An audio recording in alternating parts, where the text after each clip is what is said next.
नमस्कार, माउन्टेन समाचारमा स्वागत छ। म सचिता बुढाथोकी। नमस्कार, म सिमरन गौतम। सुरुमा अहिलेसम्मका मुख्य समाचार।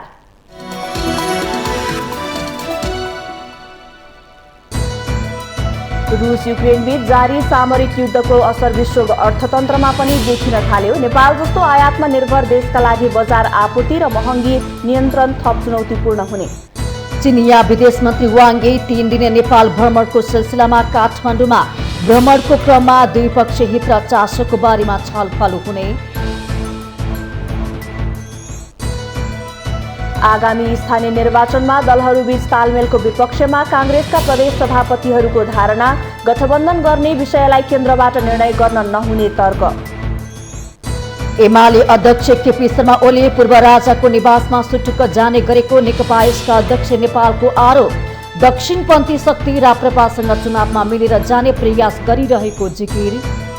सामाजिक न्याय हुन नसक्दा गणतन्त्रपछि पनि आर्थिक विकास हुन नसकेको अर्थमन्त्री जनार्दन शर्माको भनाई। सामाजिक न्यायबारे राजनीतिक दलहरूबीच एकरूपता हुनुपर्ने धारणा। युरोपका नेताहरूले रुसप्रति चालेको कदम निकै ढिलो प्रयास भएको युक्रेनी राष्ट्रपति जेलेन्स्कीको टिप्पणी। युद्धका बीच युरोपले गरिरहेको सहयोगको लागि पनि आभार व्यक्त। र Bagmati Yuva club Jitpur Simara gold cup फुटबलको क्वार्टर फाइनलमा प्रवेश। बागमतीसँग भरतपुर फुटबल क्लब 2-1 गोल अन्तरले पराजित।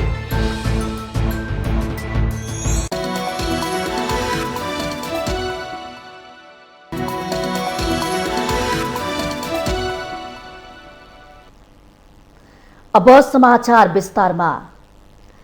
1 महिनादेखि जारी रूस युक्रेन युद्ध चाँडै अन्त्य हुने देखिएको छैन।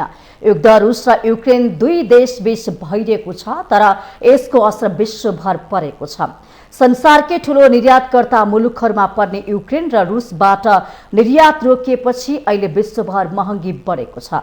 इन्धनको आपूर्ति हुन नसक्दा युरोपेली देश हुँदै छिमेकी भारतमा समेत ऊर्जामा अत्याधिक मूल्य वृद्धि भएको छ। त्यसको असर नेपालमा समेत देखिएको छ। त्यसैले रूस र युक्रेन बीचको युद्ध जति लम्बिन्छ विश्वभर त्यति आर्थिक क्षति हुने देखिएको छ।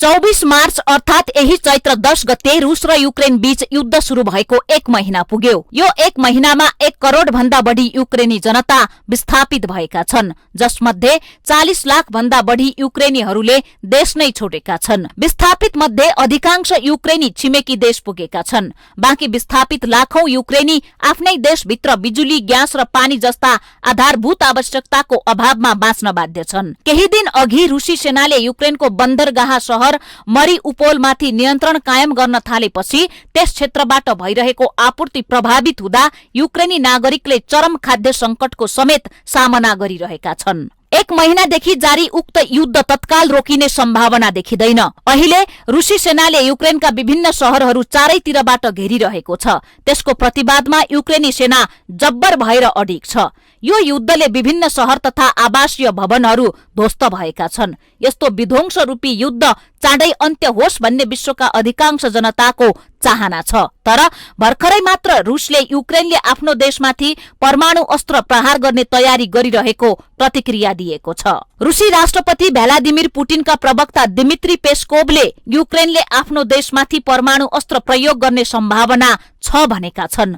रूस विरुद्धको युद्धमा युक्रेनलाई सहयोग गर्न अमेरिकाले स्लोभाकिया, रोमानिया, बुल्गेरिया र हंगेरीमा थप फौज राख्न नेटो सदस्य राष्ट्रका नेताहरूलाई सहमत गराएको छ। युक्रेनका राष्ट्रपति भोलोदिमिर जेलेन्स्कीले पश्चिमाहरूसँग सैन्य सहयोगका लागि आग्रह गरेको केही दिनपछि नै यही बिहिबार बेल्जियमको राजधानी ब्रसेल्समा बसेको नेटो सदस्य राष्ट्रहरूको बैठकले पूर्वी युरोपमा सैन्य शक्ति बढाउने सहमति गरेपछि रूस युक्रेन बीचको युद्ध थप विध्वंसात्मक हुने देखिएको छ। 1 महिनासम्म जारी युद्ध आक्रमणको चपेटामा परेका युक्रेनी जनता रक्तपातपूर्ण द्वन्द युद्धको विरुद्धमा उभिए पनि युक्रेनका राष्ट्रपति भोलोदिमिर जेलेन्स्की भने थप सैन्य सहयोग जुटाइरहेका छन्। रुस युक्रेन बीच जारी युद्धको आर्थिक प्रभाव विश्वभरि देखिएको छ। नेपाल जस्ता विकासोन्मुख राष्ट्रहरू झनै बढी प्रभावित छन्। करिब 3 वर्षदेखि कोरोनाले थलिएको अर्थतन्त्र रुस युक्रेन युद्धका कारण थप जर्जर बनेको छ। अहिले विश्वभर अधिकांश वस्तुको मूल्य वृद्धि भइरहेको छ। यो सबैका लागि चिन्ताजनक विषय हो। प्राकृतिक ग्यासका लागि रुसमा अत्याधिक निर्भर भएको युरोपमा ग्यास आपूर्ति नभएपछि ऊर्जामा अत्याधिक मूल्य वृद्धि भएको छ र छिमेकी देश भारतमा समेत यस्तो संकट देखिएको छ। बिहिबार नेपाल विद्युत प्राधिकरणका कार्यकारी निर्देशक कुलमान घिसिङले पनि यसको संकेत गरेका छन् र भारतबाट प्रति युनिट 38 रुपैयाँको दरले विद्युत किनेर नेपालमा उद्योग सञ्चालन गर्ने अवस्था रहेको अवगत गराएका छन्। रुस युक्रेन युद्धकै कारण इन्धनमा भारी मूल्य वृद्धि हुँदा नेपालमा हरेक वस्तुको मूल्य वृद्धि भएको छ र मूल्य वृद्धि हुने क्रम थप चुनौतीपूर्ण बन्ने देखिएको छ। दोस्रो विश्व युद्धमा युद्धरत देशहरूले मात्रै ठूलो नोक्सानी भोगेका थिए। त्यो बेलासम्म आर्थिक हिसाबले ग्लोबलाइजेसन भएको थिएन, तर अहिले संसारभरका देशहरू एक अर्का प्रति केही न केही वस्तुमा परनिर्भर छन्। त्यसमा पनि युक्रेन र रुस दुवै राष्ट्र विश्वकै ठूला आपूर्तिकर्ता राष्ट्रमा पर्छन्, जसको अहिले प्रत्यक्ष असर देखिन थालेको छ। त्यसैले रुस युक्रेन बीच जारी सामरिक युद्धको असर विश्व अर्थतन्त्रमा समेत परेको छ। युद्ध रुस र युक्रेन दुई देशबीच भइरहेको भए पनि त्यसको आर्थिक त्रासदी विश्वव्यापी रूपमा नै देखिएको छ। परिणाम स्वरूप विश्वका विभिन्न देशमा खाद्य वस्तुमा मूल्य वृद्धि मात्रै भएको छैन, खाद्य अभाव समेत हुन थालेको छ। यो युद्धको फाइदा उठाउँदै केही पश्चिमा राष्ट्रहरूले भरपूर मात्रामा युद्ध व्यापार नगरेका होइनन्, तर नेपाल जस्तो आयातमा निर्भर देशका लागि रुस युक्रेन युद्ध जति लम्बिन्छ, बजार आपूर्ति र महँगी नियन्त्रण पनि त्यति नै चुनौतीपूर्ण हुनेछ र कमजोर अर्थतन्त्र भएका हाम्रो जस्तो देशमा थप आर्थिक क्षति हुनेछ। माउन्टेन टेलिभिजन एसडी राजनीतिक ब्यूरो। चिनिया विदेश मन्त्री वाङ यी 3 दिने भ्रमणका सिलसिलामा नेपाल हुनुहुन्छ। 19 सदस्यीय टोली सहित चिनिया स्टेट काउन्सिलर तथा विदेश मन्त्री वाङ शुक्रबार अपराह्न विशेष विमान मार्फत काठमाडौँ आइपुग्नु भएको हो। भारतको नयाँ दिल्लीबाट उहाँ काठमाडौँ आउनु भएको हो। चिनिया विदेश मन्त्री वाङको स्वागतका लागि सरकारी अधिकारीहरू सहित परराष्ट्र मन्त्री नारायण खड्का त्रिभुवन अन्तर्राष्ट्रिय विमानस्थल पुग्नु भएको थियो। मन्त्रीसँगै परराष्ट्र सचिव भरतराज पौडेल, नेपालका लागि चिनिया राजदूत हौ याङजे, शिष्टाचार महापाल दुर्गा बहादुर सुवेदी लगायतको टोली वाङको स्वागतका लागि विमानस्थल पुगेको हो। वाङ अफगानिस्तान, पाकिस्तान र भारतको भ्रमण सम्पन्न गरी नेपाल आउनु भएको हो। नेपाल भ्रमणका क्रममा चिनिया विदेश मन्त्री वाङले राष्ट्रपति विद्यादेवी भण्डारी र प्रधानमन्त्री शेरबहादुर देउवासँग शिष्टाचार भेट गर्ने कार्यक्रम छ। परराष्ट्र मन्त्रालयका अनुसार उहाँले भ्रमणका अवसरमा नेकपा एमालेका अध्यक्ष केपी शर्मा ओली र नेकपा माओवादी केन्द्रका अध्यक्ष पुष्पकमल दाहालसँग भेटवार्ता गर्नुहुनेछ। नेपाल भ्रमणका क्रममा परराष्ट्र मन्त्री डाक्टर नारायण खड्का र चिनिया समकक्षी बीच प्रतिनिधि मण्डल स्तरमा द्विपक्षीय हित र चासोका बारेमा छलफल गर्ने कार्यक्रम छ। चिनिया विदेश मन्त्री वाङले आजबाट उच्चस्तरीय भेटवार्ता गर्ने जनाइएको छ।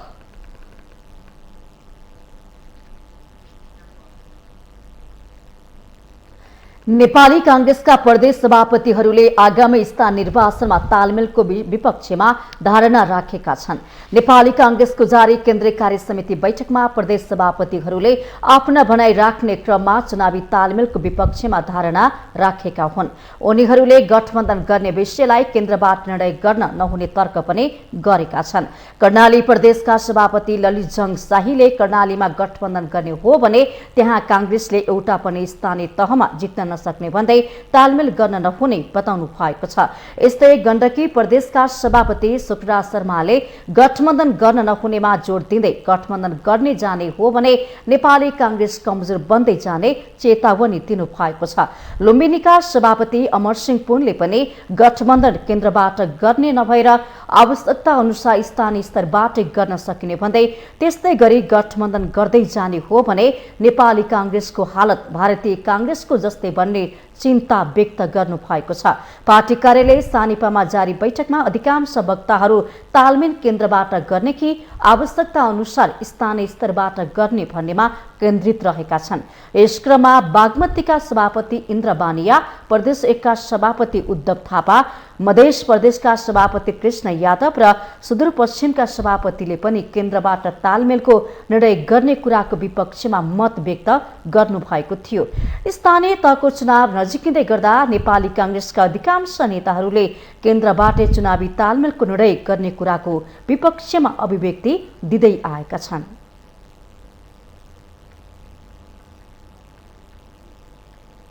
यसैबीच नेपाली कांग्रेसका वरिष्ठ नेता रामचन्द्र पौडेलले बोलाएको भेलाले चुनाव तालमेलको आवश्यकता रहेको निष्कर्ष निकालेको छ। नेता पौडेलले आफू पक्षीय केन्द्रीय तथा जिल्ला सभापतिलाई शुक्रबार आफ्नो निवास बोहरा 4 मा डाकेको भेलाले चुनावी तालमेलको आवश्यकता रहेको निष्कर्ष निकालेको हो। सत्ता गठबन्धन बीच स्थानीय तहमा तालमेलको आवश्यकता भए नभएको छलफल गर्न नेता पौडेलले बैठक डाक्नु भएको थियो। बैठकमा सहभागीले तालमेलको आवश्यकता रहेको सुझाव पौडेललाई दिएका थिए। तालमेल गर्दा स्थानीय आवश्यकता अनुसार हुनुपर्ने सुझाव दिएको पनि बताइएको छ। विधान अनुसार प्राप्त अधिकार तल्लो संरचनाले प्रयोग गर्न पाउनुपर्ने जिल्ला सभापतिहरूले माग राखेका थिए।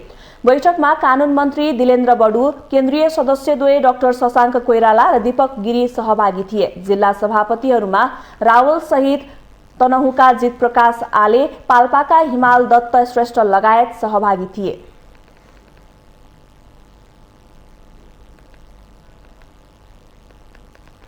सत्ता साझेदार नेकपा एकीकृत समाजवादीका अध्यक्ष माधव कुमार नेपालले एमाले अध्यक्ष केपी शर्मा ओली पूर्व राजा ज्ञानेन्द्र शाहको निवासमा सुटुक्क जाने गरेको आरोप लगाउनु भएको छ। अध्यक्ष नेपालले आसन्न स्थानीय तहको निर्वाचनमा साँठगाँठका लागि ओलीले पूर्व राजा शाहको निवासमा सुटुक्क जाने गरेको आरोप लगाउनु भएको हो। अखिल नेपाल महिला संघ समाजवादीले शुक्रबार काठमाडौँमा आयोजना गरेको कार्यक्रममा बोल्दै उहाँले ओली दक्षिणपन्थी भएको दावी गर्दै दक्षिणपन्थी शक्ति राप्रपासँग पनि चुनावमा मिलेर जाने प्रयास गरिरहेको तर्क गर्नु भएको छ। तर आफूहरू भने वामपन्थी लोकतान्त्रिक शक्ति भएकाले कांग्रेस लगायतका शक्तिहरूसँग चुनावी तालमेल गरेर अघि बढ्ने उहाँको भनाइ छ। यो गठबन्धन सँगसँगै चुनावमा हामी जानेछौँ। अब पार्टीले नि के निर्णय गर्छ हामी पर्खेर बसेका छौँ। हामी आफ्नो शक्तिको बलमा अगाडि बढ्न चाहन्छौँ। चुनाव वैशाखको 30 गते नै हुन्छ, त्यसमा कुनै तपाईहरु अलमलमा पर्नुपर्ने आवश्यकता छैन। वैशाख 30 गतेको चुनावको तयारीमा अब सिङ्गो पार्टी लागेको छ। त्यही अनुसार हामीले कमिटी बनाइरहेका छौँ। बनेको कमिटीलाई परिचालित गर्ने काम गरिरहेका छौँ। पार्टीको कमिटी बन्यो भने त्यसैले शक्तिको परिचालन गर्छ। यसैबीच सत्ता साझेदार अध्यक्ष नेपालले सुरेश चिन्ह नहुँदैमा आफ्नो पार्टीलाई निर्वाचनमा कुनै पनि अप्ठ्यारो नपर्ने दावी गर्नु भएको छ। अध्यक्ष नेपालले कलम चिन्ह लिएर राष्ट्रिय सभा निर्वाचनमा विजयको सुरुवात भइसकेको उल्लेख गर्दै सुरेश चिन्ह नहुँदैमा आगामी निर्वाचनमा कुनै अप्ठ्यारो नपर्ने दावी गर्नु भएको हो। पार्टी निकट मजदुरहरूको संगठन एकीकृत ट्रेड युनियन महासंघ नेपालले शुक्रबार काठमाडौँमा आयोजना गरेको कार्यक्रममा बोल्दै उहाँले आफ्नो पार्टीले कलम चिन्ह लिएर दोस्रो चरणको राष्ट्रिय सभा निर्वाचनमा पनि जित हासिल गरेको स्मरण गराउनु भएको छ। र कलम चिन्हको जितको सुरुवात गरेर अगाडि बढेका छौँ। त्यस हुनाले कसैलाई लाग्ला सूर्य चिन्ह नभएको हुनाले अप्ठ्यारो पर्छ कि भएर अप्ठ्यारो होइन। हाम्रो जितको सुरुवात भइसकेको छ। कलम चिन्हले जित्न थालिसकेको छ र दोस्रो चोटि त झन् एकीकृत समाजवादीको नाउँमा हामीले कलम चिन्ह बोकेर 19वटा राष्ट्रिय सभाका सदस्यको चुनावमा पनि उपस्थिति जनायौँ र हामीरा सबै उम्मेदवारलाई जितायौँ। 19 मध्ये अधिकांश उम्मेदवारहरू एउटा बाहेक सबैलाई जिताएर देखाएका छन्। अध्यक्ष नेपालले केपी शर्मा ओली नेतृत्वको एमालेलाई गफाडीको संज्ञा दिनु भएको छ। देशले सरकारमा हुँदा पनि गफ बाहेक अरू केही पनि काम नगरेको उहाँको भनाइ थियो।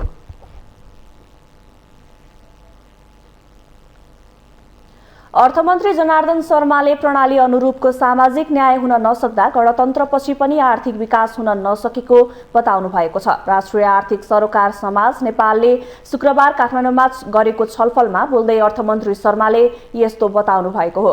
उहाँले सामाजिक न्याय र कसरी मौलिक अधिकारलाई परिपूर्ति गर्न सकिन्छ भन्ने बारेमा सबै राजनीतिक दलहरूमा आधारभूत एकरूपता हुनुपर्ने बताउनुभयो।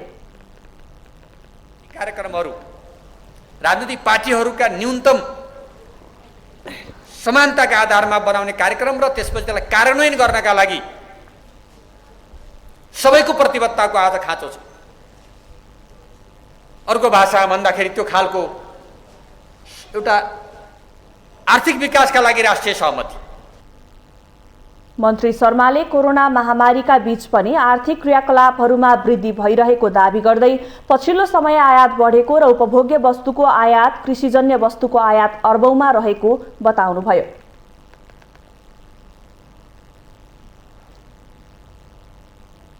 माउन्टेन समाचारमा पालो भएको छ विश्रामको।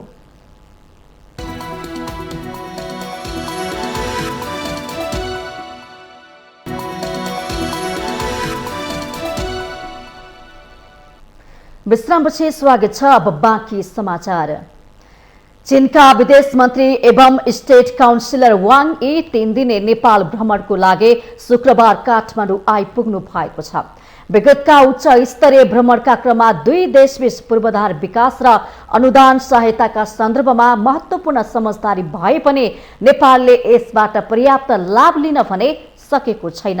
लामो समयदेखि दुई पक्षबीच आवश्यक गृह कार्य हुन नसकेको अवस्थामा चिनिया पक्षको यो उच्च स्तरीय भ्रमणलाई चासोको साथ हेरिएको छ। 2076 साल असोज 25 मा चिनिया राष्ट्रपति सी जिनपिङ नेपाल आउँदा चीन सरकारको सहयोगमा नेपालमा सडक, रेल र जलविद्युत लगायतका क्षेत्रमा लगानी गर्ने सम्झौता भएको थियो, जुन विश्वलाई सडक सञ्जाल मार्फत जोड्ने चीनको अवधारणा बेल्ट एन्ड रोड इनिसिएटिभ अर्थात् BRI अन्तर्गतको परियोजना हो। राष्ट्रपति सीको उक्त भ्रमणको क्रममा पूर्वाधार, कृषि, जलविद्युत, शिक्षा र स्वास्थ्य लगायतका 18 वटा समझदारी पत्रमा हस्ताक्षर भएका थिए। राष्ट्रपति सीले नेपालको विकासका लागि 56 अर्ब रुपियाँ अनुदान दिने प्रतिबद्धता समेत गरेका थिए। तर नेपालमा राजनीतिक अस्थिरता र सरकारी ढिलासुस्तीका कारण चीनले दिएको अनुदान कार्यान्वयनमा जान सकेको छैन, न त नेपालका तर्फबाट चिनिया प्रतिबद्धतालाई व्यवहारमा उतार्ने प्रयास नै गरिएको छ। नेपालले समयमै आवश्यक गृह कार्य नगर्दा चिनिया पक्षले चासो दिएका सम्झौता अलपत्र परेको एमाले नेता विदेश विभाग प्रमुख डाक्टर राजन भट्टराईको भनाइ छ। चीन हाम्रो एउटा नजिकको मित्र राष्ट्र, हाम्रो विकासको साझेदार, हाम्रा पूर्वाधारदेखि लिएर थुप्रै किसिमका आयोजनाहरू चिनिया सहयोगमा अगाडि बढेका छन्। BRI अन्तर्गत पनि आयोजनाहरू अगाडि बढाउने कुरा भएको छ। त्यसो भएको हुनाले चीनको विदेश मन्त्रीको यो भ्रमण महत्त्वपूर्ण छ। अब सँगै हामीले अगाडि बढाउन कति सक्यौँ कति सकेनौँ विगतको समीक्षा गर्ने पनि समय हो यो। त्यसो भएको हुनाले यी अहिले कोरोनाका कारण देखाएर विगत 2-3 वर्षदेखि अगाडि बढ्न नसकेका आयोजनाहरूले गति लिने र केही नयाँ आयोजना पनि सुरु गर्नका लागि उहाँको यो भ्रमणले एउटा आधार खडा गर्नेछ भन्ने मलाई लाग्छ। प्रधानमन्त्री शेरबहादुर देउवाले सरकारको नेतृत्व सम्हालेपछि चीनबाट नेपालको भ्रमण गर्ने वाङ विशिष्ट व्यक्ति हुन्। त्यसैले नेपालको राष्ट्रिय हित र विकास आवश्यकता र प्राथमिकतालाई विश्वको उदयमान प्रमुख शक्ति राष्ट्र चीनसँग साझेदारी र सहयोग अभिवृद्धिलाई नै सरकारले छलफलको कार्यसूची बनाएको छ। चिनिया विदेश मन्त्री काठमाडौँ आउँदा पहिले भएका सम्झौता केही परिमार्जन गर्ने सरकारी तयारी छ। तर नेपाल चीनबीच विभिन्न सम्झौतामा दुवै पक्षबीच आवश्यक गृह कार्य हुन नसकेको अवस्थामा र MCC प्रकरणमा केही संशय बाँकी रहेकै बेला भएको यो भ्रमण अप्रत्याशित भएको विश्लेषकहरूको बुझाइ छ। चीनलाई यहाँका पन्थी नेताहरूले यो अनुमोदन जेको यो अवस्थामा अनुमोदन हुन सक्दैन भनेर पहिला एउटा आश्वासन पनि दिएको थियो, तर अचानक यो चाहिँ अनुमोदन भयो। त्यसपछि चीनले चाहिँ नेपाललाई हेर्ने दृष्टिकोण बनाउनका लागि, भूराजनीतिक सन्तुलन मिलाउनका लागि र MCCका बाचिटाहरू भोलि कार्यान्वयन हुँदाखेरि पनि चीनतिर नपरुन् भन्नका लागि एक चीनको नीतिमा कुनै खालको असर नगरोस् भन्नका लागि चीनको राज्य परिषदका सदस्य समेत रहेका विदेश मन्त्री वाङको औपचारिक भ्रमणले दुई देशबीचको शताब्दीऔँदेखिको पुरानो सम्बन्धलाई नयाँ उचाइमा पुर्याउने अपेक्षा गरिएको छ। चीन सरकारको सहयोगमा नेपालमा सडक, रेल र जलविद्युत लगायतका क्षेत्रमा लगानी गर्ने सम्झौता 4 वर्ष अघि नै भएको थियो। ती प्रतिबद्धता कार्यान्वयनका लागि नेपालले विदेश मन्त्री वाङको भ्रमणलाई अवसरको रूपमा लिन सके मात्रै भ्रमणको अर्थ रहन सक्छ। माउन्टेन टेलिभिजन एचडीका लागि बटुक राजगिरको रिपोर्ट। नेपाली कांग्रेस निकट विद्यार्थी संगठन नेपाल विद्यार्थी संघका सभापति दुजाङ शेर्पाले पदभार ग्रहण गर्नुभएको छ। शुक्रबार सभापति शेर्पाले नेपाल विद्यार्थी संघको सभापतिको पदभार ग्रहण गर्नुभएको हो। पदभार ग्रहण गर्दै उहाँले संगठनलाई ठिक ठाउँमा राख्न आफ्नो ठाउँबाट सकेको सहयोग गर्ने बताउनुभयो। उहाँले नेभी संघ अब राजनीतिक मुद्दाहरूमा नभई शैक्षिक मुद्दाहरूलाई अघि बढाउनतर्फ लाग्ने प्रतिबद्धता जनाउनुभयो। उहाँले स्थानीय निर्वाचन सकिएको 3 महिनाभित्र नेभी संघको महाधिवेशन गर्नुपर्ने भएकोले यो समयावधिमै महाधिवेशन गर्ने पनि बताउनुभयो।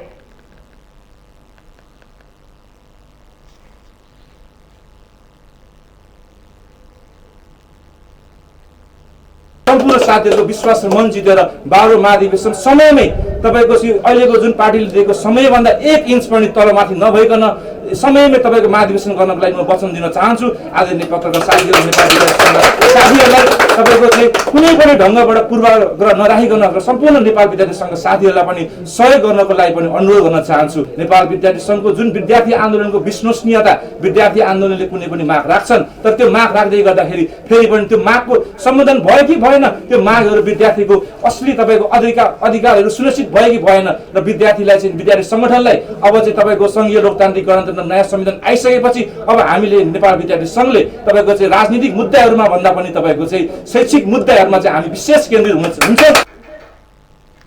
त्यस्तै नेपाली कांग्रेसका केन्द्रीय सदस्य एवं नेभी संघका निवर्तमान सभापति राजीव ढुङ्गानाले स्थानीय निर्वाचनलाई लक्षित गरी पार्टीलाई जिताउन नेभी संघले अब काम गर्ने बताउनुभयो। उहाँले राजनीतिक मुद्दाहरू भन्दा शैक्षिक मुद्दाहरू बोकेर नेभी संघ अब अगाडि बढ्ने बेला भएको बताउनुभयो। नेपाली कांग्रेसलाई आगामी निर्वाचनमा विजय गराउने दिशामा नेपाल विद्यार्थी संघको यो वर्तमान दुजाङ शेर्पाको नेतृत्वमा रहेको कार्य समितिले महत्त्वपूर्ण भूमिका खेल्नेछ भनेर हामीले आशा र अपेक्षा राखेका छौँ। केन्द्रीय सदस्य ढुङ्गानाले लामो समय नेभी संघको नेतृत्वलाई लिएर उमेर हदको कुरा चले पनि अबको नेतृत्वले युवा अवस्थामै नेतृत्व लिन सफल छौं भन्ने सन्देश दिने गरी काम गर्नुपर्ने बताउनुभयो। यसैबीच नेपाली कांग्रेसको केन्द्रीय कार्यालय सानेपा परिसरमा सभापति शेरबहादुर देउवा विरुद्ध नाराबाजी भएको छ। नेभी संघ र नेपाल तरुण दलको अध्यक्ष मनोनयनलाई लिएर डाक्टर शेखर कोइराला समूह निकट विद्यार्थीहरूले नाराबाजी गरेका हुन्।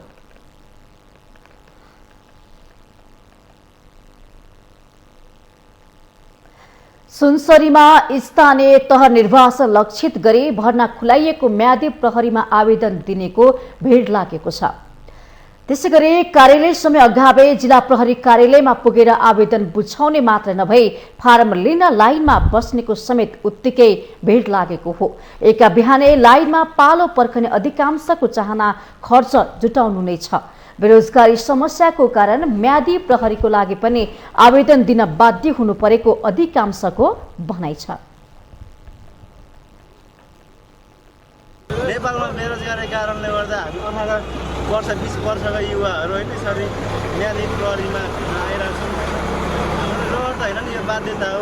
नेपालमा राम्रो फेसिलिटी नभएर होइन अब केही गर्न 2 महिनाको लागि भने यसो अडिदिनु लागि हामी होइन साथी हो। मेरो नाम चाहिँ रामचन्द्र खेरी हो। ताप्लेजुङदेखि आएको अब दिने जानु पनि सकिएन, अब रोजगार पनि भएन। त्यही कारणले गर्दाखेरि अब रोजगार पनि खाउँ, 2-4 पैसा पनि कमाउँ भनेर चाहिँ म्यादीमा आउनु खोजेको होइन। अब यहाँ चाहिँ अब कुलम्बना चाहिँ हाम्रो देशको चाहिँ बेरोजगारी 18 वर्ष उमेरदेखिका चाहिँ 55 उमेरसम्मका चाहिँ सबै मान्छेहरू चाहिँ आउनुभएको छ। त्यो एउटा चाहिँ दुःखको कुरो। 50-55 वर्षको मान्छेहरूले चाहिँ यसरी आएर लाइन लागेर चाहिँ यति दुःख पाएको देख्दा चाहिँ हामी चाहिँ युवाहरूलाई पनि अलिकति नराम्रो लाग्छ। अब यो चाहिँ हाम्रो चाहिँ देशका चाहिँ अगुवाहरूले गर्दा चाहिँ देशमा चाहिँ बेरोजगारी बढी भएर चाहिँ यो दुःख शास्ति चाहिँ हामी सबैले भोग्नु परेको हो। देशमा चाहिँ बेरोजगारी हटाउने कसरी कम गर्ने त्यो विषयमा चाहिँ हाम्रा चाहिँ देशका चाहिँ अगुवाहरूले नेताहरूले चाहिँ ठाउँमा चाहिँ पुर्याएर चाहिँ यी समस्याहरू चाहिँ हल गर्नुपर्ने हो। युवा मात्र नभई अधवयस्क उमेरका समूहका व्यक्तिहरू समेत म्यादी बन्ने इच्छा बोकेर घण्टो लाइनमा बसेका छन्। म्यादी प्रहरीका लागि साधारण लेखपढ मात्रै पुग्ने भए पनि आवेदन दिने शिक्षित बेरोजगारको संख्या समेत ठूलो देखिन्छ।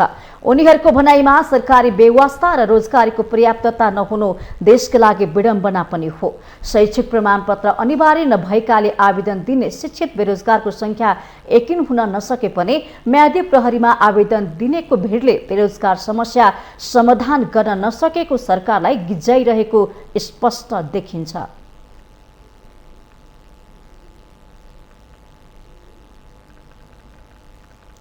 श्रम रोजगार तथा सामाजिक सुरक्षा मन्त्री एवं नेकपा यसका नेता कृष्णकुमार श्रेष्ठले सरकारमा आफ्नो पार्टीले सशक्त उपस्थिति देखाएको दावी गर्नुभएको छ। शुक्रबार काठमाडौँमा आयोजित एक कार्यक्रममा बोल्दै मन्त्री श्रेष्ठले यस्तो दावी गर्नुभएको हो।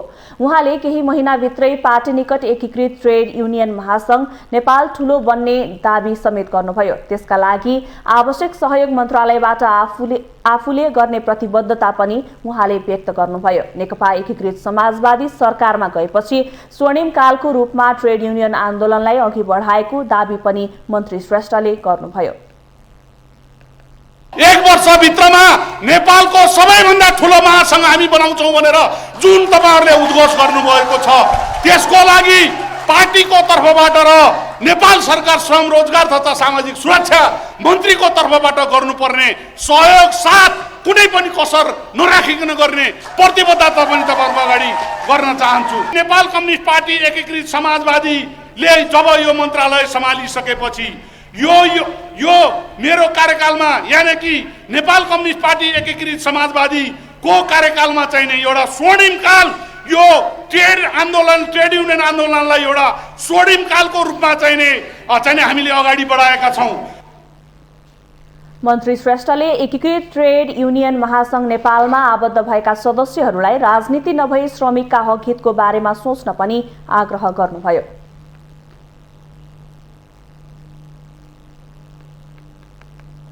जनप्रतिनिधिहरूले निर्वाचनको समयमा जनतालाई धेरै आश्वासन दिने तर जनताको लागि केही पनि नगरेको गुनासोहरू सबै ठाउँबाट आइ नै रहन्छन्। तर बाँकेको जानकी गाउँपालिकाका नागरिकहरूले भने स्थानीय सरकार आएपछि विकासले केही मात्रामा भए पनि गति लिएको महसुस गरेका छन्। एक रिपोर्ट। बाँकेको जानकी गाउँपालिकाले स्थानीय निर्वाचनपछि गरेको विकासका कामप्रति सर्वसाधारण नागरिकले सन्तुष्टि जाहेर गरेका छन्। पहिले स्थानीय स्तरमा सडक सञ्जाल व्यवस्थित थिएन, तर स्थानीय तहमा जनप्रतिनिधि आएपछि भने सडक कालोपत्रे हुनका साथै सडक सञ्जाल व्यवस्थापन भएकोले स्थानीयले राहत महसुस गरेका हुन्। समस्या थियो, अहिले बाटोहरू राम्रो भएको छ। पहिला गराबिल मात्रै थियो, अहिले पिचहरू बनाउँदै जानुभएको छ। अनि उसको एम्बुलेन्सको पनि सुविधा छ। अनि हस्पिटल अब हाम्रो यही गाउँपालिकामै बन्ने भयो। पहिला यहाँदेखि नेपालगञ्ज जानु पर्थ्यो, हाम्रो धेरै समस्याहरू थियो। अनि अब यही ठुलो हस्पिटल बन्नुला गाउँघरलाई सजिलो भयो। अहिलेसम्म चाहिँ अब सुरु हुँदैछ, यहाँको खानेपानी टङ्की बन्दैछ, भवन बन्दैछ। स्थानीय निर्वाचन हुनु पूर्व जानकी गाउँपालिका 6 नम्बर वडा पिप्रहवादेखि जानकी गाउँपालिका 4 खजुरा खुर्द सडक साँगुरो हुनका साथै धुलाम्मे हुँदा स्थानीयले शास्ति खेप्दै आएका थिए। तर स्थानीय तहमा जनप्रतिनिधि गए लगत्तै वडा अध्यक्षहरू बीच कसले आफ्नो क्षेत्रमा धेरै विकास गर्छ भन्ने हुडबाजी नै चलेको थियो। फलस्वरूप जनप्रतिनिधिहरू तदारुकताका साथ विकास कार्यमा जुटे। 15 शय्याको अस्पताल स्थापना, सरकारी एम्बुलेन्स व्यवस्थापन, अनिवार्य आधारभूत शिक्षा, खेलकुद लगायतका कार्य स्थानीय सरकारको उपलब्धि रहेको जनप्रतिनिधिहरूको दावी छ। यसका साथै न्यायिक क्षेत्रमा समेत न्यायिक समिति मार्फत स्थानीय नागरिकलाई सेवा प्रदान गरिएको छ। आगामी दिनहरूमा समेत स्थानीय सरकार जनताको साथमा रहने गाउँपालिकाले जनाएको छ। जानकी गाउँपालिकामा निर्वाचन भएर आइसकेपछि यहाँ केही कुराको व्यवस्थित केही पनि थिएन। हामी निर्वाचन भएर आइसकेपछि धेरै कुराहरू व्यवस्थित गरेका छौँ। 100% हाम्रो काम सम्पन्न भएको छ र अघि मैले भनिसकेँ केही कुराहरू कोभिडकै कारणले बाँकी रहेका छन्, तिनलाई पनि सकेसम्म हामी सुरुवात गरिरहेका छौँ। कति सम्पन्न गर्न सक्छौँ त्यसमा निरन्तर लागिरहेका छौँ।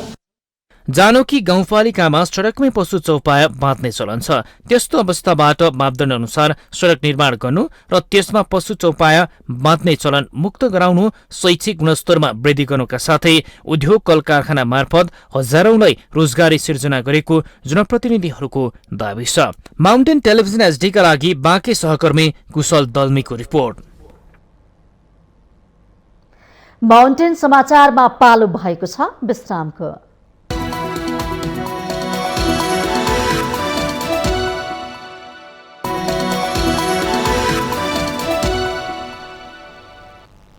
विश्रामपछि स्वागत छ। अब बाँकी समाचार। उद्योगी व्यवसायीहरूले आगामी आर्थिक वर्षको बजेटले निजी क्षेत्रको समस्या समाधानलाई प्राथमिकता दिनुपर्ने माग गरेका छन्। शुक्रबार प्रतिनिधि सभा अन्तर्गतको अर्थ समितिको बैठकमा आगामी आर्थिक वर्षको बजेटका सम्बन्धमा निजी क्षेत्रसँग गरेको छलफलमा बोल्दै उद्योगी व्यवसायीहरूले आगामी आर्थिक वर्षको बजेटले निजी क्षेत्रको विद्यमान समस्या समाधान गर्नुपर्नेमा जोड दिएका हुन्। बैठकमा बोल्दै नेपाल उद्योग वाणिज्य महासंघका केन्द्रीय समिति सदस्य सन्दीप कुमार अग्रवालले आगामी बजेटमा निर्यात प्रवर्धन र आयातलाई प्रतिस्थापन गर्नुपर्ने बताउनुभयो। हाम्रो चाहिँ मुख्य चाहिँ हामीले चाहिँ यो हेर्नुपर्नेमा चाहिँ निर्यात प्रवर्धन कसरी गर्ने र आयातलाई चाहिँ बिस्तारै हामीले चाहिँ प्रतिस्थापन गर्नुपर्ने र हाम्रो अर्थतन्त्रलाई चाहिँ यो आत्मनिर्भर अर्थतन्त्र नि बनाउनु पर्ने। त्यो मार्फत चाहिँ हामीले चाहिँ विदेशी मुद्रा आर्जनको आधार तय गर्नु हाम्रो आगामी आर्थिक वर्षको बजेटमा उद्देश्य हुनुपर्छ हाम्रो धारणा छ। नेपाल च्याम्बर अफ कमर्सका अध्यक्ष राजेन्द्र मल्लले आगामी आर्थिक वर्षको बजेट चुस्त दुरुस्त बनाउनु पर्ने भन्दै बजेटलाई उत्पादनमुखी बनाउनु पर्नेमा उहाँले जोड दिनुभयो। बजेट चाहिँ सकेसम्म चुस्त दुरुस्त र हुन सक्ने किसिमको चाहिँ बजेट हामीले बनाउनु पर्छ। ठुलो आकारको बजेट बनाएर बीचबीचमा हामीले चाहिँ यो सच्याउने काम चाहिँ गर्नुहुन्न भन्ने कुरा म राख्न चाहन्छु। अब यो हाम्रो बजेट चाहिँ प्राय चाहिँ तपाईँको यो अहिले आयातमुखी किसिमको बजेट छ र यसलाई चाहिँ हामीले उत्पादनमुखी बनाउने जरुरत चाहिँ आवश्यक छ। नेपाल च्याम्बर अफ कमर्सका वरिष्ठ उपाध्यक्ष कमलेश अग्रवालले देशमा तरलताको समस्या र विदेशी मुद्रा सञ्चितको समस्या रहेको औल्याउनुभयो। एउटा तरलताको समस्या अर्को भनेको विदेशी मुद्राको सञ्चितको समस्या। यो दुईटा समस्याको लागि जुन सरकारले नीतिहरू अपनाएका छ त्यो नीतिहरूलाई नै विश्लेषण गरेर हेर्दाखेरि के हामी आर्थिक गतिविधि विस्तार गर्न सक्छौँ। जस्तो राष्ट्र ब्याङ्कका पछिल्ला नीतिहरूले आर्थिक आयातमुखी अर्थतन्त्र हाम्रो देशमा आज एकैचोटि हामी आयातलाई बन्द गरेर तपाईँको आयात प्रतिस्थापन गर्न सक्दैनौँ। होटल सङ्घ नेपालकी अध्यक्ष सिर्जना राणाले होटलहरूलाई उत्पादनमूलक उद्योग सरहको सेवा सुविधाहरू प्रदान गर्न सरकारसँग माग गर्नुभयो। उत्पादनमूलक उद्योगको मान्यता कार्यान्वयन सम्बन्धमा आर्थिक बजेट 2078-79 को बजेटले होटललाई उत्पादनमूलक उद्योग सरहको सुविधाहरू प्रदान गर्ने व्यवस्था भएकोमा हालसम्मको कार्यान्वयन हुन नसकेको आयकर ऐन 2058 बमोजिम उत्पादनमूलक उद्योगलाई प्रदान गरिएको सम्पूर्ण सुविधा होटल उद्योगलाई उपलब्ध गराउने गरी 2079-80 को बजेटमा समावेश गरी कोभिडबाट विक्षत भएको पर्यटन उद्योगलाई पुनर्स्थापना सहयोग हुनुपर्ने। त्यसैगरी एमाले सांसद तथा उद्योगी मोती दुगडले देशमा आर्थिक सङ्कट घोषणा गर्ने अवस्था आइसकेको भन्दै सरकारले निजी क्षेत्र र सम्पूर्ण राजनीतिक दलहरूसँग देशको आर्थिक अवस्थाको बारेमा छलफल गर्नुपर्ने उहाँले बताउनुभयो। योभन्दा अगाडि मैले पनि भनेको थिएँ एउटा कार्यक्रममा, उहाँहरू सबैजना हुनुहुन्थ्यो प्राय मैले भनेको थिएँ कि खै त अहिलेको सरकारले किन सल्लाह सुझाव लिइराखेको छैन। देश सङ्कटमा छ, अहिले त आर्थिक सङ्कट घोषणा गर्ने अवस्था आइसकेको छ। इमर्जेन्सी लगाउनु पर्ने, यो फाइनेन्सियल इमर्जेन्सी लगाउने, इकोनोमिक इमर्जेन्सी लगाउने अवस्था आइसकेकोमा पनि सरकार किन चुप लागेर बसिरहेछ। होइन, पार्टीहरू पनि धेरै छन्, अपोजिसन पनि हुन्छ, जे पनि हुन्छ, सबैलाई बोलाएर सल्लाह गरेर यो त सर्वदलीय सम्मेलन पनि हुनुपर्छ। उहाँले सरकार निजी क्षेत्रसँग सल्लाह सुझाव लिएर अगाडि बढ्नुपर्ने बताउनुभयो।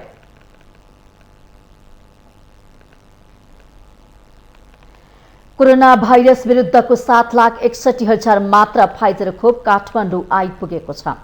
अमेरिकी सरकारको सहयोगमा कोभ्याक्स सुविधा अन्तर्गत 7,61,000 मात्रा फाइजर खोप शुक्रबार काठमाडौँ आइपुगेको हो। अमेरिकी सरकारले 92 लाख डोज दिने घोषणा गरेकोमा शुक्रबार आएको खोप पहिलो खोप भएको स्वास्थ्य सेवा विभागले जनाएको छ। विभागका अनुसार 28 मार्चमा थप 8 लाखको फाइजर खोप आउने कार्यतालिका छ। फाइजर खोप 12 वर्ष भन्दा उमेरका नागरिकलाई दिइनेछ। पछिल्लो तथ्याङ्क अनुसार 60 लाख डोज खोप भण्डारणमा रहेको छ।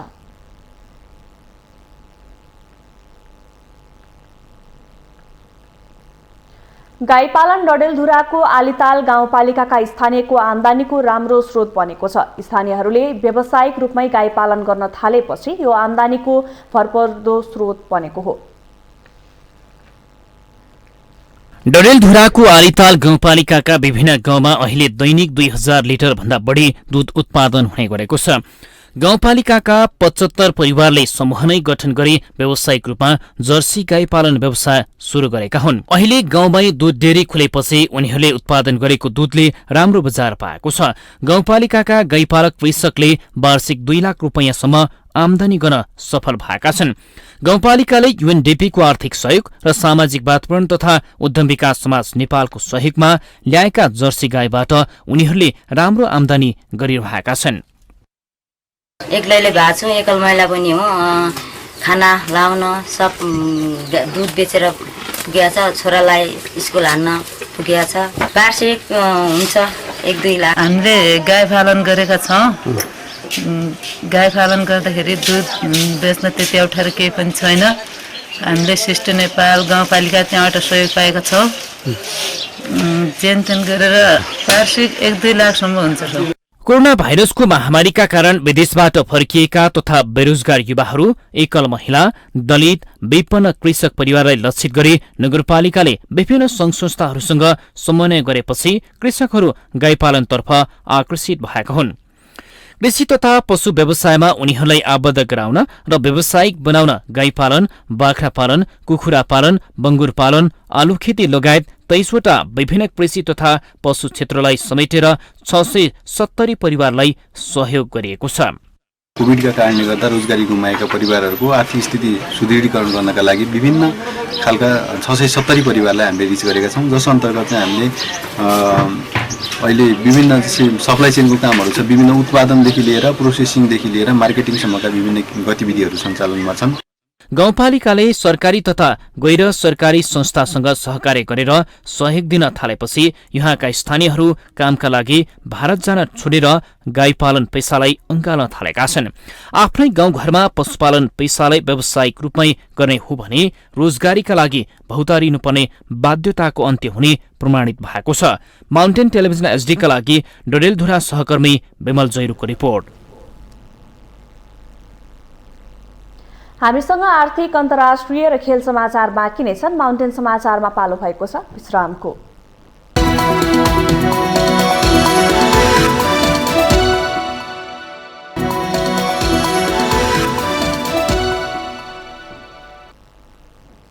विश्रामपछि स्वागत छ। अब पालो आर्थिक समाचारको।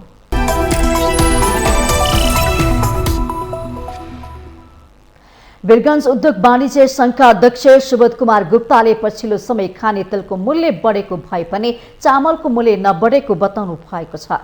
शुक्रबार काठमाडौँमा आयोजित पत्रकार सम्मेलनमा बोल्दै अध्यक्ष गुप्ताले खाने तेलको मूल्य बढेको भए पनि चामलको मूल्य नबढेको बताउनु भएको हो। उहाँले कुनै पनि व्यवसायीले चामलको मूल्य बढाएर बेचेको भए सरकारलाई तत्काल अनुगमन गर्न आग्रह गर्नुभयो। 2% भन्दा बढीको रेटमा तेजी भएको नभएको कुरा जानकारी गराउन चाहन्छु। कोही व्यक्तिले 10 देखि 20% बढाउनु भएको छ भने त्यो व्यक्तिलाई हामी अनुगमन गर्नुपर्छ, अनुमनको घेरामा ल्याउनै पर्छ। जुन म तेलको उत्पादक सङ्घको अध्यक्ष छु, त्यसमा तपाईँको भटमासको तेल, सनफ्लावर तेल एउटा पनि उद्योगहरू दर्ता गराएको अवस्थाहरू छैन, छ भने कम छन्। त्यसले गर्दाखेरि हामी आफ्नो बानीलाई सुधार्नु पर्दछ, नत्र अन्तर्राष्ट्रिय मार्केटको रेटमा हामी निर्भर हुने कुराहरू म जानकारी गराउन चाहन्छु। मित्र अध्यक्ष गुप्ताले चुनाव नजिकिँदै जाँदा राजनैतिक दल र अन्य संगठनले चन्दा माग्न थालेको भन्दै चन्दा माग्ने डर देखाउने क्रम बढेकाले सरकारले आगामी दिनमा औद्योगिक सुरक्षा बल बढाउन माग गर्नुभयो। पक्कै सर चन्दाको कुराहरू आइराखेको छ। चन्दा कुरो नआउनु भनेको स्वाभाविक प्रक्रिया होइन। यो इन्डस्ट्रिज र हाम्रो जति पनि हाम्रा राजनीतिक कर्मी साथीहरू हुनुहुन्छ त्यसको एउटा आफ्नो सम्बन्ध छ, नङ र मासुको सम्बन्ध छ। एउटा सम्बन्ध भनेको एउटा एकदमै राम्रो सम्बन्ध छ। स्वेच्छाले साथीहरूले चन्दा पनि दिनुहुन्छ भने कहीँ कर र कापहरू छ। यसको लागि पनि म नेपाल प्रहरीका गृहमन्त्रीज्यूलाई पनि अनुरोध गरेको छौँ, यस्तो कुराहरूलाई हामीले मिनिमाइज गरेर बढ्नुपर्छ। अध्यक्ष गुप्ताले नेपाल राष्ट्र बैंकले वस्तु आयातमा लागू गरेको 7% मार्जिनको व्यवस्थाले व्यवसायीहरूले आयात घटाएको भन्दै उक्त व्यवस्था लागू गरेर सरकारले आयातलाई निरुत्साहित गर्न खोजेको आरोप पनि लगाउनु भएको छ। उहाँले रुस युक्रेन युद्धको कारण समेत व्यवसायी थप समस्यामा परेको बताउनु भएको छ।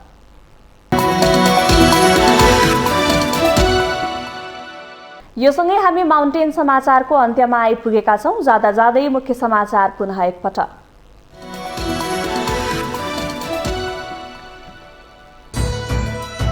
रुस युक्रेन बीच जारी सामरिक युद्धको असर विश्व अर्थतन्त्रमा पनि देखिन थाल्यो। नेपाल जस्तो आयातमा निर्भर देशका लागि बजार आपूर्ति र महँगी नियन्त्रण थप चुनौतीपूर्ण हुने। चिनिया विदेश मन्त्री वाङ यी 3 दिने नेपाल भ्रमणको सिलसिलामा काठमाडौँमा भ्रमणको क्रममा द्विपक्षीय हित र चासोको बारेमा छलफल हुने। आगामी स्थानीय निर्वाचनमा दलहरूबीच तालमेलको विपक्षमा कांग्रेसका प्रदेश सभापतिहरूको धारणा। गठबन्धन गर्ने विषयलाई केन्द्रबाट निर्णय गर्न नहुने तर्क। एमाले अध्यक्ष केपी शर्मा ओली पूर्व राजाको निवासमा सुटुक्क जाने गरेको नेकपा यसका अध्यक्ष नेपालको आरोप। दक्षिणपन्थी शक्ति राप्रपासँग चुनावमा मिलेर जाने प्रयास गरिरहेको जिकिर।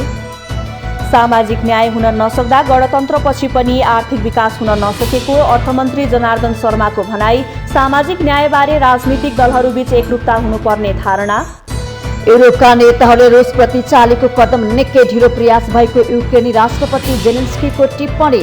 युद्धका बीच युरोपले गरिरहेको सहयोगको लागि भने आभार व्यक्त।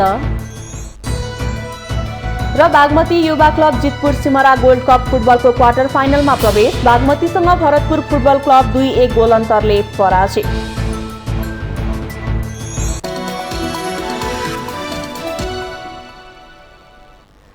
माउन्टेन समाचार अहिलेलाई सकियो। सत्य, तथ्य र निष्पक्ष समाचारको लागि माउन्टेन टेलिभिजन HD हेर्दै रहनुहोला। नमस्कार।